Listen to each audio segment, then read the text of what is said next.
मैं आपसे ये भी जानना चाहूंगी कि आखिर ये जो ह्यूमन राइट्स हैं, ये मानव अधिकार जो है, ये इनका जन्मदाता कौन है? किसके दिमाग में ये आया था कि नहीं, जो हमारा मनुष्य है इसे इसके अधिकार देने चाहिए, क्योंकि दुनिया तो चल रही थी। रेनी सैमुअल कैसियो ये एक ऐसा व्यक्ति था जो कह जी कि पेशेवर वकील था, एक फौजी भी था, योद्धा भी था और प्रथम विश्व युद्ध के अंदर इसने हिस्सा लिया, बुरी तरह से घायल हुआ। जिस समय ये घायल अवस्था था तो इसके मन में एक विचार आया कि क्यों ना मानवीय अधिकारों की बात की जाए। जिन्होंने 1948 के अंदर जो था वो जो ड्राफ्ट तैयार किया, अगर आप आर्टिकल 1 जो है वो कह जी कि पढ़ें यूएनओ का, तो उसमें जो है वो कह जी कि सबसे पहली लाइन यही लिखी गई है कि all human beings are born equal. ये जो वर्ड है एंड हैव इक्वल राइट्स, 15 साल के बाद 1963 के अंदर यूएसएसआर, जिसको आज हम लोग रशिया कहते हैं, उन्होंने एक पोस्टेज स्टैंप जो थी वो कह जी कि निकाली और मानवीय अधिकारों को सारी दुनिया के अंदर जो है वो कह जी कि एक मान्यता जो है कह जी कि प्रदान कर दी। कितने ह्यूमन राइट्स, इनकी कोई गिनती भी है या फिर? ये वो अवस्थाएं हैं जो मानवीय जीवन के विकास के लिए अत्यंत महत्वपूर्ण है। अगर इस मानव को इनसे दूर कर दिया जाए, इनसे वंचित कर दिया जाए, तो मैं मानता हूं कि इस धरती के ऊपर इस मानव का विकास जो है, चाहे वो मानसिक विकास है, चाहे वो शारीरिक विकास है, वो संभव नहीं हो सकता है। चाहे वो सामाजिक है, चाहे वो आर्थिक है, चाहे वो राजनीतिक है, चाहे वो सांस्कृतिक है, चाहे वो व्यक्तिगत अधिकार है। इसलिए मेरा ये मानना है कि मानवीय जीवन के अंदर अधिकारों का होना अत्यंत जो है वो कह जी कि जरूरी है।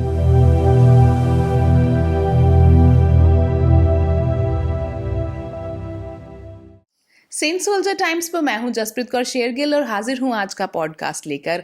आज का हमारा पॉडकास्ट जो होगा वो होगा ह्यूमन राइट्स पर। अक्सर हम अलग अलग विषयों पर पॉडकास्ट करते हैं और आज ह्यूमन राइट्स पर पॉडकास्ट करने के लिए हमारे साथ मौजूद हैं प्रोफेसर राजीव देओल जी, जिनका 32 साल का जो है टीचिंग का एक्सपीरियंस है। वो लेक्चरर रहे हैं, 5 साल तक वो ऑफिशिएटिंग प्रिंसिपल रहे हैं और उन्होंने पॉलिटिकल साइंस में जो है अपनी शिक्षा ग्रहण की हुई है और आज हमारे साथ वो ह्यूमन राइट्स पर बातचीत करेंगे। तो आइए करते हैं उनका स्वागत। तो सर, आपका बहुत बहुत स्वागत है। सभी दर्शकों को मैं पहले तो सादर प्रणाम करता हूँ, जितने भी मेरे दर्शक हैं। और आज का ये जो दिन है मैम, ये बड़ा ही महत्वपूर्ण है। सारी दुनिया जो है वो अंतर्राष्ट्रीय मानव अधिकार दिवस जो है वो कह जी कि मनाने जा रही है। इस पर मैं सबको एक शुभकामनाएं जो है कह जी कि देता हूँ। सवाल ये है कि ये मानव अधिकार क्या है, इसकी क्या जरूरत जो है वो कह जी कि पड़ी है और इसको क्यों मनाया जाता है। 10 दिसंबर 1948 को जो है यूएन असेंबली ने एक मता पास करके इस दिन को जो है वो कह जी कि निश्चित किया। सवाल ये खड़ा होता है कि हमें क्यों जरूरत पड़ी है। हम एक मानव हैं, समाज में रहते हैं और हमारे अंदर बहुत सारी जो है वो कह जी कि इच्छाएं हैं, मन के विचार हैं जी। और उन विचारों को प्रकट करने के लिए हमें एक अधिकार की जरूरत है। जब तक ये अधिकार हमें नहीं दिए जाएंगे, मानव अपनी उन इच्छाओं को व्यक्त नहीं कर पाएगा जी। और तो इसलिए एक बड़ा खूबसूरत सी मैं लाइन कहूंगा कि those are social condition without which no man can seek to be himself at his best. अर्थात ये वो अवस्थाएं हैं जो मानवीय जीवन के विकास के लिए अत्यंत महत्वपूर्ण है। अगर इस मानव को इनसे दूर कर दिया जाए, इनसे वंचित कर दिया जाए, तो मैं मानता हूं कि इस धरती के ऊपर इस मानव का विकास जो है, चाहे वो मानसिक विकास है, चाहे वो शारीरिक विकास है, वो संभव नहीं हो सकता है। और सबसे बड़ी बात, आज हम लोग एक सभ्य समाज के प्राणी हैं और एक सभ्य समाज की जो पहचान है वो उसमें दिए जाने वाले मानव को अधिकारों से होती है कि उस व्यक्ति के विकास के लिए उस देश की सरकार कितने अधिकार जो है वो कह जी की देती है जी। चाहे वो सामाजिक है, चाहे वो आर्थिक है, चाहे वो राजनीतिक है, चाहे वो सांस्कृतिक है, चाहे वो व्यक्तिगत अधिकार है। इसलिए मेरा ये मानना है कि मानवीय जीवन के अंदर अधिकारों का होना अत्यंत जो है वो कह जी कि जरूरी है जी। बिल्कुल। और मैं आपसे ये भी जानना चाहूंगी कि आखिर ये जो ह्यूमन राइट्स हैं, ये मानव अधिकार जो है, ये इनका जन्मदाता कौन है? किसके दिमाग में ये आया था कि नहीं, जो हमारा मनुष्य है इसे इसके अधिकार देने चाहिए, क्योंकि दुनिया तो चल रही थी और चलती रहेगी। मैम ऐसा है कि हमने 2 महायुद्ध जो है वो कह जी कि देख लिए।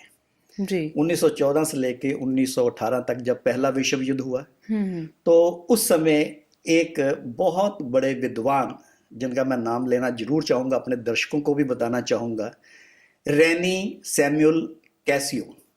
जी। ये एक ऐसा व्यक्ति था जो कह जी कि पेशेवर वकील था, एक फौजी भी था, योद्धा भी था, और प्रथम विश्व युद्ध के अंदर इसने हिस्सा लिया, बुरी तरह से घायल हुआ। जिस समय ये घायल अवस्था था तो इसके मन में एक विचार आया कि क्यों ना मानवीय अधिकारों की बात की जाए, और मैम 1920 के अंदर इसने फ्रांस की गवर्नमेंट को रिप्रेजेंट किया और लीग ऑफ नेशन के अंदर क्या था कि एक क्वेश्चन उठाया।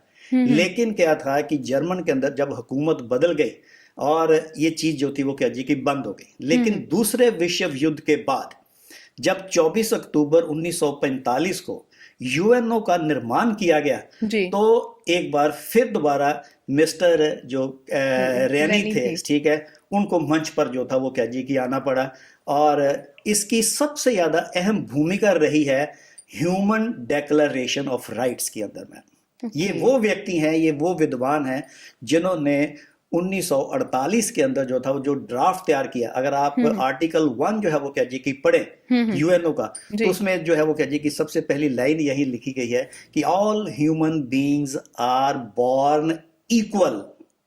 ये जो वर्ड है, एंड हैव इक्वल राइट्स, उनके एक जैसे जो है वो क्या जी के अधिकार हैं। और आज अगर हम लोग देखें तो मानवीय जो अधिकार दिवस है उसको जो है वो क्या जी की एक राष्ट्रीय मंच पर जो है वो क्या जी की लाया गया 10 दिसंबर। और एक चीज मैं जरूर अपने दर्शकों को भी बताना चाहूंगा कि उस समय जो यूएनओ के ओरिजिनल मेंबर थे, तकरीबन लगभग 50 देश थे, उनको इनवाइट किया गया और उनको बताया गया कि वो अपने अपने देशों के अंदर 10 दिसंबर जो है उसको एक मानव अधिकार दिवस के तौर पर जो है वो क्या जी की मनाया जाए। इनकी क्या महत्वता है, ठीक है, इनका हमारे जीवन के अंदर क्या योगदान है, ये लोगों को जो है वो क्या जी की बताया जो है वो क्या जी की जाना जरूरी जो है वो क्या जी की है। और दिसंबर 4 1952 अगर आप देखेंगे तो वो पहला स्टेप था जब इसको जो है वो क्या जी की मानवीय समाज के अंदर लागू जो था वो क्या जी की कर दिया गया। इसके नाम के ऊपर एक स्टैंप जो है वो क्या जी की इशू कर दी गई। और अगर आप देखेंगे तो मैडम 15 साल के बाद 1963 के अंदर यूएसएसआर, जिसको आज हम लोग रशिया कहते हैं, उन्होंने एक पोस्टेज स्टैंप जो थी वो क्या जी की निकाली और मानवीय अधिकारों को सारी दुनिया के अंदर जो है वो क्या जी की एक मान्यता जो है क्या जी की प्रदान कर दी। क्या बात है। आज हम लोग 10 दिसंबर जो है उसको मानवीय अधिकार के तौर पर भी, और मिस्टर रेनी सैमुअल कैसियन जो है उसको नमन करते हैं कि उन्होंने एक अंतरराष्ट्रीय मंच के ऊपर मानवीय अधिकारों को जो है वो हमारे सामने ला दिया। बिल्कुल। और ये जो मानवीय अधिकार हैं हमारे, ठीक है, इनको जरूरत आपने बता दिया कि क्यों पड़ी लेके आने की, ठीक है, और हर साल मनाए भी जाते हैं 10 दिसंबर को कि ताकि लोगों को याद रहे, लोगों में जागरूकता है कि ठीक है ये उनके अधिकार है ना, वो उनको जीने का अधिकार है, खाने का अधिकार है। इसके अलावा ये तो हमारे बेसिक हो गए है ना।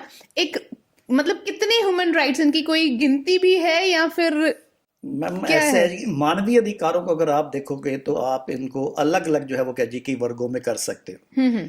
जैसे सामाजिक अधिकार हैं, हमारे राजनीतिक अधिकार। आज वर्तमान समय के अंदर मैं कहूं तो हम लोग एक लोकतंत्रीय व्यवस्था में हैं, और लोकतंत्र के अंदर जब तक राजनीतिक अधिकारों को नहीं दिया जाएगा, लोकतंत्र जो है वो सफल जो है वो क्या जी की नहीं हो सकता। हमारे आर्थिक अधिकार, उदाहरण के तौर पर मैं अगर कहूं तो जो मूल अधिकार है हमारे जीवन का वो है काम करने का अधिकार, जिसके बिना मानवीय जीवन जो है वो संभव जो है वो क्या जी की नहीं हो सकता। जी, आजीविका नहीं कमाएंगे तो खाएंगे काम क्या? करने का अधिकार ही नहीं है। इसके साथ क्या है, equal work equal pay, means sex के आधार पर चाहे वो स्त्री है चाहे वो पुरुष है, अगर वो एक जैसा काम करते हैं तो उनको मूल वेतन भी एक जैसा मिलना जो है क्या जी की चाहिए। जो उत्पादन के साधन है उनका वितरण इस ढंग से किया जाना चाहिए कि समाज के हर वर्ग को जो है वो क्या जी कि उसका लाभ पहुंचे, उनका अधिकार जो है वो क्या जी कि ये जो संसाधन है उन पर जो है वो क्या जी की बनता है। अगर आप देखेंगे कल्चर, तो कल्चर के तौर पर अगर मैं कहूं तो हर व्यक्ति को अपनी भाषा, अपनी संस्कृति, अपनी पहचान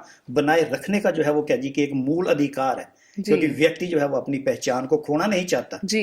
मैं ये जरूर इस मंच से जो है कह जी कि कहना चाहता हूँ, सामाजिक तौर पर अगर आप देखेंगे तो आपको अपने विचारों को प्रकट करने का अधिकार, ये मानव की एक सबसे बड़ी, और जब से मानवीय समाज बना है तो मैं ये समझता हूँ कि आदमी जो है उसने हमेशा जो है वो कह जी कि अपने विचारों को खुलकर प्रकट करने की स्वतंत्रता मानी है जी। और अगर मैं एक और बात कहूं तो वो ये है कि दुनिया के अंदर जितने भी संघर्ष हुए हैं, जितनी भी क्रांतियां आई हैं, उस व्यक्ति ने अपने मन को, विचारों को प्रकट करने के लिए की। हर व्यक्ति चाहता है कि वो खुले मंच के ऊपर अपने विचारों को प्रकट करे। जी। घूमना फिरना ये व्यक्ति की फितरत जो है वो कह जी की रही है, उसको ऐसे अधिकार जो है वो कह जी की दिए जो है वो कह जी की गए हैं। सो राजनीति की अगर मैं बात करूं तो राइट टू वोट आज ये एक यूनिवर्सल अधिकार बन गया। जी। आप दुनिया के किसी भी कोने में चल जाए, 18 साल के जितने भी व्यक्ति हैं उनको ये अधिकार दिया गया है कि वो अपने अनुसार अपनी राजनीतिक पार्टियों का चयन करें, सरकार जो है कह जी की बनाए। जी। और आलोचना उससे भी बड़ा अधिकार हर व्यक्ति को जो है कह जी की ये अधिकार जो है वो दिया गया है कि वो सरकार की अगर चाहे तो उसकी नीतियों की आलोचना कर सकता है। बिल्कुल, मतलब अपने आप को एक्सप्रेस करने का, कम्युनिकेशन का अधिकार कह सकते हैं। मैं इसकी उदाहरण दूंगा कि आज हम दुनिया के अंदर सबसे बड़े लोकतंत्र के तौर पर जाने जाते हैं। जी। और मैम बड़ी बात है आपको मैं बताऊं, अमेरिका भी हमारे इस लोकतंत्र का कायल हो गया और उसने माना है कि भारत जैसा बड़ा लोकतंत्र दुनिया में कोई नहीं है। हर 5 साल के बाद आप देखिए हमारे देश के अंदर लोकसभा के चुनाव है, राज्य विधानसभाओं के चुनाव है, ये जो छोटी इकाइयां हैं उनके चुनाव होते हैं और आप खुलकर अपने इन अधिकारों का प्रयोग जो है कह जी की करते हैं। बिल्कुल। सो इन अधिकारों को अगर मैं कहूं तो इनको व्यापक तौर पर, सामाजिक तौर पर, राजनीतिक तौर पर, आर्थिक तौर पर, सांस्कृतिक तौर पर और व्यक्तिगत तौर पर बिना किसी भेदभाव के जी समाज के जितने भी लोग हैं, वर्ग हैं, चाहे वो किसी भी जाति के हैं, किसी भी भाषा के हैं, किसी भी प्रदेश के हैं, उन सबको इन अधिकारों को जो है वो कह जी कि दिया गया है। ये सबसे बड़ी लोकतंत्र की खूबसूरती मैं कह सकता हूं। जी, क्योंकि सर मैं एक सवाल और पूछना चाहूंगी कि जैसे भारत की बात हुई है, लोकतंत्र की बात हुई है, हमारे फंडामेंटल राइट्स हैं, उनके साथ हमारी फंडामेंटल ड्यूटीज भी हैं। क्या ह्यूमन राइट्स के साथ भी कुछ ऐसा है कि हमने सिर्फ अधिकार दे दिए, उन्हें ये नहीं बताया कि उनके कर्तव्य भी हैं ये वाले? मैम ऐसा है कि अधिकार और कर्तव्य एक ही सिक्के के दो पहलू हैं, मेरा ये मानना है। जी। जहाँ पे हम लोग अधिकार की बात करते हैं वहां पे कर्तव्यों का होना स्वाभाविक है। मैं छोटी सी एग्जांपल तकरीबन सबको देता हूँ, जियो और जीने दो। जी। अगर मेरा जीने का अधिकार है तो मेरा ये कर्तव्य भी बनता है कि मैं जीने दूं। दूसरा मेरा ये मानना है कि जब तक मैं कर्तव्य की पूर्ति नहीं करूंगा मैं अपने अधिकारों का आनंद नहीं ले सकता। मींस मेरे को सबसे पहले कर्तव्य करने हैं। छोटी सी उदाहरण मैं देता हूं, मैं कहता हूं कि राइट टू वोट है। अब राइट टू वोट तो हम लोग कहते हैं, लेकिन उसके लिए सबसे पहले क्या है, मेरे को वोट डालने जाना होगा। जब तक मैं वोट नहीं डालूंगा तब तक मैं अपने अधिकार का आनंद नहीं ले सकता। मैम 86th अमेंडमेंट के अंदर भारत के अंदर एक संशोधन किया गया और उसमें right to education article 21A को शामिल कर दिया गया, जिसमें भारत सरकार ने जो है वो ये प्रावधान कर दिया कि जितने भी 14 साल तक के बच्चे हैं उनको मुफ्त और अनिवार्य शिक्षा दी जाएगी। जी। दूसरी तरफ क्या था कि पार्ट 4A आर्टिकल 51A में माता पिता का ये कर्तव्य डाल दिया गया कि वो अपने बच्चों को शिक्षा दिलाएं। क्या बात अब है? जो आप बात कर रहे हैं उसमें अधिकार के साथ कर्तव्य जुड़ गया कि अगर बच्चे का अधिकार शिक्षा प्राप्त करना है तो दूसरी तरफ माता पिता का भी कर्तव्य है कि वो अपने बच्चों को पहले शिक्षा दें, स्कूलों में भेजे, कॉलेजों में भेजे, एक शिक्षा प्राप्त करे ताकि हम लोग एक सभ्य समाज का निर्माण कर सकें। जब आप अधिकारों की बात करते हैं तो मैं दर्शकों को जरूर बताना चाहूंगा, part 3 of the Indian constitution अगर आप देखें तो आर्टिकल 12 to 35 इसमें हमें जो है वो कह जी कि मौलिक अधिकार जो है वो कह जी कि दिए गए। मैं जैसे अभी कह रहा था कि मानवीय जीवन के विकास के लिए ये अत्यंत जरूरी है। जी। अगर मैं बात करूं तो आर्टिकल 14 कहता है कानून के समक्ष समानता, equality before the law. Hindustan में रहने वाले जितने भी लोग हैं, किसी भी जाति के हैं, भाषा के हैं, वर्ग के हैं, वो सब कानून की दृष्टि में बराबर है। कानून किसी आदमी के साथ कोई भेदभाव नहीं करेगा। आर्टिकल 15 उससे भी खूबसूरत है, नो डिस्क्रिमिनेशन। अर्थात ये जितने भी सार्वजनिक स्थान हैं, ये जितनी भी सार्वजनिक सेवाएं हैं, सुविधाएं हैं, उस मामले में किसी भी आदमी के साथ कोई भेदभाव नहीं किया जाए। कितना बड़ा अधिकार जो है वो सारे भारतीयों को जो है वो क्या जी की दिया गया जी। आर्टिकल 16 की बात करूं तो मानवीय जीवन के लिए जो अवसर है जीविका कमाने के, विशेषकर मैं कहूंगा कि अगर आपने सरकारी नौकरियां प्राप्त करने, उसके अवसर सब आदमियों को दिए गए। किसी आदमी के साथ कोई भेदभाव जो है जी कि नहीं किया जाएगा। बिल्कुल। आर्टिकल 25 to 28 की बात करें, धार्मिक स्वतंत्रता, क्योंकि व्यक्ति जहां पे सामाजिक प्राणी है वो एक धार्मिक प्रवृत्ति वाला भी है जी। ये एक स्वाभाविक है। उसको धर्म की स्वतंत्रता दे दी गई है। किसी भी धर्म को अपनाना है, उसका प्रचार करना है कि प्रसार करना है, वो आप लोग कर सकते हैं जी। ऐसी बहुत सारी स्वतंत्रताएं हैं। आर्टिकल 19 की अगर मैं बात ना करूं तो मेरा ख्याल है मैं जस्टिस नहीं कर पाऊंगा। उसमें है freedom of speech and expression जी। सबसे बड़ा अधिकार बात करने का, जी जान जिसको मैं कह सकता हूं जी। और इसी के अंदर एक और शामिल है मैम, जो लिखा तो नहीं गया, वो है फ्रीडम ऑफ प्रेस, प्रेस की स्वतंत्रता जो लोकतंत्र की जान है मैम जी, जिसका लाभ हम भी ले रहे हैं। तो ऐसे अधिकार जो है वो समाज के अंदर सबको दिए गए। लेकिन जब ड्यूटी की बात करते हैं तो पार्ट 4A आर्टिकल 51A अगर हम लोग देखेंगे मैम तो उसमें हमारी पहले 10 ड्यूटी थी, आज जो है वो कह जी कि 11 ड्यूटियां जो है वो कह जी कि बन गई हैं। जैसे मैं भी कह रहा था, अधिकार और कर्तव्य एक ही सिक्के के दो पहलू हैं, तो हमें अपने इन कर्तव्यों की भी पूर्ति करनी है जी। भारत की अगर मैं बात करूं तो हमारा यह कर्तव्य बनता है कि हम लोग सबसे पहले अपने जो संविधान है, जो कि हमारा एक सर्वोच्च नियम है जी, उसकी जो है वो कह जी कि हम पालना करें। ये प्रत्येक भारतीय का जो है वो कह जी कि कर्तव्य बनता है कि वो संविधान की सर्वोच्चता को जो है कह जी कि बना के रखे जी। इस संविधान के अंदर जो हमारे मूल सिद्धांत दिए गए हैं जी, उनकी सुरक्षा करना, उनकी पालना करना, उनको बनाए रखना। उदाहरण के तौर पर मैं कहूंगा जैसे कह जी कि नेशनल इंटेग्रिटी, आज जरूरत है हमें कि भारत की अखंडता को जो है क्या जी कि बना के जो है क्या जी की रखें जी। और यूनिटी ऑफ इंडिया, इसी पर मैं आपसे सवाल भी करने वाली हूँ कि जैसे हमारे अधिकार हैं, ठीक है, अगर उनकी उल्लंघना होती है, कोई हमें नहीं अपने हकों को इस्तेमाल करने का हक देता, फिर जैसे कि वायलेंस होती है बहुत सारी जगह पर, बहुत सारी इंटरनेशनल अगर न्यूज़ देखें तो बहुत सारे देश ऐसे हैं जहां पर लड़ाई लगी हुई है, लोगों को मारा जा रहा है, वहां पर फिर ह्यूमन राइट्स का अगर उल्लंघन हो रहा है, उन्हें अपने हक नहीं मिल रहे, तो क्या ऐसी कोई प्रोविजन है कि वो कहीं पर जाकर अपील कर सकें या उनके हक में कोई लड़ाई कर सकें या किसी के आगे अपील कर सकें? बिल्कुल मैम, ऐसा है कि एक सभ्य समाज की जो पहचान है, जो अधिकारों की स्वतंत्रता है, उसकी सुरक्षा का काम जो है वो आमतौर पर न्यायपालिका को सौंपा जाता है जी। अगर मैं भारत की बात करूं, जैसे कि आप कह रहे हैं कि अगर अधिकारों की उल्लंघना होती है, तो ma'am part 3 of the Indian constitution अगर आप देखते हैं, उसमें आर्टिकल 32 अगर आप देखें तो उसको कॉन्स्टिट्यूशनल रेमेडीज जो है कह जी कि हम लोग कहते हैं जी, पॉलिटिकल साइंस के अंदर। अर्थात अगर सरकार या सरकार का कोई भी अंग या सरकार का कोई भी कानून अगर किसी व्यक्ति के मूल अधिकार की उल्लंघना करता है तो वो व्यक्ति जो है वो न्यायपालिका की शरण प्राप्त कर सकता है।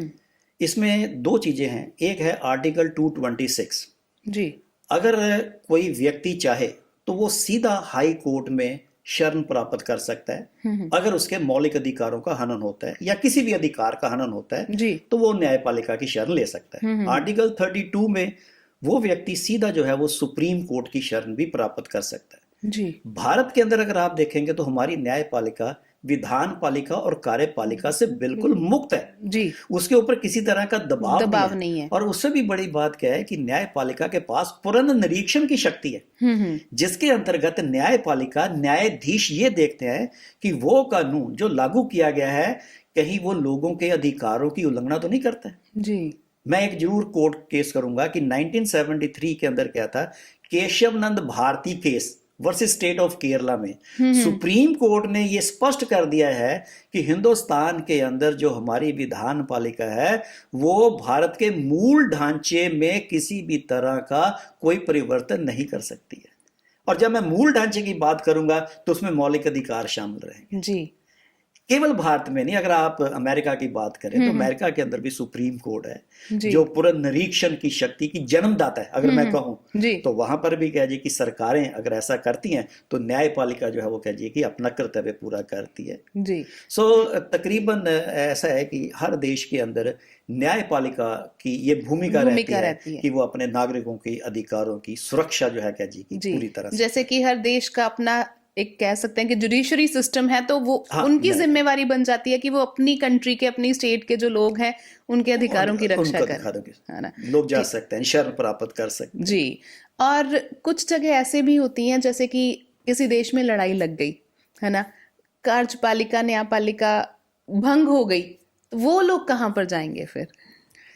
ऐसा है मैम, जो आपने सवाल किया उसमें ऐसा है कि हम लोग एक सभ्य समाज में जो है वो कह जी कि रहते हैं, और आज के समाज के अंदर अगर आप देखेंगे तो तकरीबन बहुत सारे देशों के अंदर लोकतंत्रीय व्यवस्थाएं हैं। जी कुछ देश ऐसे हैं जहाँ पे अभी भी अधिनायक तंत्रवाद या आप कह सकते हैं तानाशाही जो है कह जी कि जी सरकारें हैं, जी डिक्टोरियल क्योंकि बहुत regime जो है। सारी एग्जाम्पल्स हैं कुछ हमारे पास ऐसी ऐसी। सरकारें हैं जो मानवीय अधिकारों को कुचलती हैं, जी हैं उनको दबाने का प्रयास जो है वो क्या जी की करती हैं जी अपने निजी स्वार्थ की जो है क्या जी की पूर्ति के लिए। हम्म लेकिन आमतौर पर कह जी कि ऐसी जो सरकारें हैं वो फिर लंबे समय तक सत्ता में नहीं रहती हैं, हम्म और लोगों को जब भी मौका मिलता है तो वो ऐसी सरकारों को बदल जो है कह जी की देते हैं। जी इराक की उदाहरण हमारे सामने जी है, ठीक है।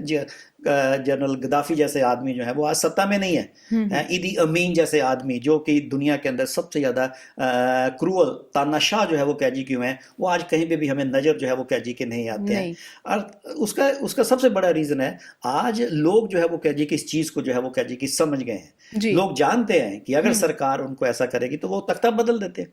तो एक जी कोई बहुत लंबा समय नहीं होता है कि जब सरकारें जो है वो कह जी कि लोगों के अधिकारों को कुचलती हैं या उनको वंचित जो है कह जी की कर। हाँ, तो लोग थोड़े से समय बगावत के लिए तो करते हैं। तानाशाही हो सकती है, लेकिन लंबे समय तक ऐसी तानाशाही जो है वो मेरा ख्याल है कि दुनिया के किसी भी कोने में जो है वो कह जी की नहीं जो नहीं है हो कह जी सकती। की चलती। जी हाँ, कुछ हद तक इसको दबाया जरूर जाता है। जी लेकिन जब लोग बगावत करते हैं तो फिर तख्ते पलट देते पलट हैं। जाते हैं, है ना। इतिहास इसकी उदाहरण देता है जी, जी इतिहास में ऐसी बहुत सारी उदाहरणें मिल जाएंगी। बिल्कुल।